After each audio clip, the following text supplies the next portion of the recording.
Hi hello welcome back to my channel. இன்றைக்கி நம்ம பார்க்க போகிறது அப்பளச்சம்மந்தி. அப்பளம் சம்மந்தி எப்படி தயார் பண்ணுறதுன்னு பார்க்கலாம். ஃபஸ்ட் ஒன் நம்ம எண்ணெய் ஊற்றிட்டோம். எண்ணெயை ஊற்றி அதுக்கப்புறம் அப்பளத்தை நல்லா பொரிச்சு எடுத்துக்கலாம். அப்பளம் நான் ஒரு 5 அப்பளம் எடுத்திருக்கேன். அந்த 5 அப்பளத்தையும் நல்லா பொரிச்சு எடுத்திருக்கேன். இது நீங்கள் தயார் பண்ணி சாப்பிட்றதுக்கு முன்னாடி நல்லா சாப்பாடு கூட சாதத்தை கூட நல்லா சேரும். அப்போ நீங்கள் சாதம் கொஞ்சம் ஜாஸ்தியாகவே வச்சுக்கலாம். இது சாப்பிட மறுபடியும் சாப்பிட்ணுன்னு தோணும்.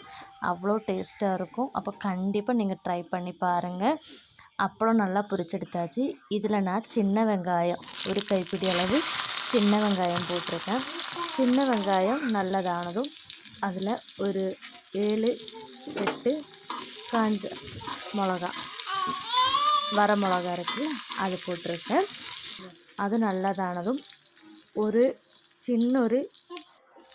எலுமிச்சைப்பழம் சைஸில் புளி, சின்ன ஒரு கஷ்ணம் இஞ்சி போட்டிருக்கேன். இது நல்லா இந்த எண்ணெயில் வதங்குற வரை நல்லா வதக்கி எடுத்ததுக்கப்புறம் கொஞ்சம் கருவேப்பிலையும் போட்டு நல்லா வதக்கிட்டேன். நான் அரை முறி தேங்காய் எடுத்துருக்கேன். அந்த அரை முறி தேங்காய் ஜாரில் போட்டாச்சு.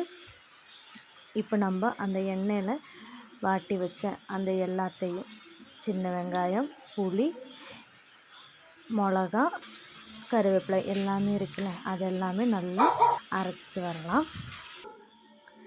இப்போது அரைச்சிருச்சு. இதில் இனி அப்பளத்தை சேர்த்து நல்லா மிக்ஸ் பண்ணி ஒரு டைம் கூட ஓட்டிகிட்டு வந்துடலாம். அப்பளம் உடைக்கிற சவுண்ட் இருக்கே செமையாக இருக்கும்.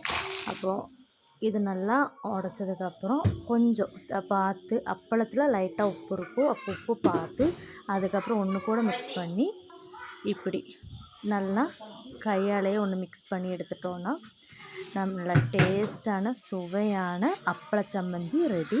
கண்டிப்பாக நீங்கள் ட்ரை பண்ணி பாருங்கள். உங்களுக்கு கண்டிப்பாக பிடிக்கும்.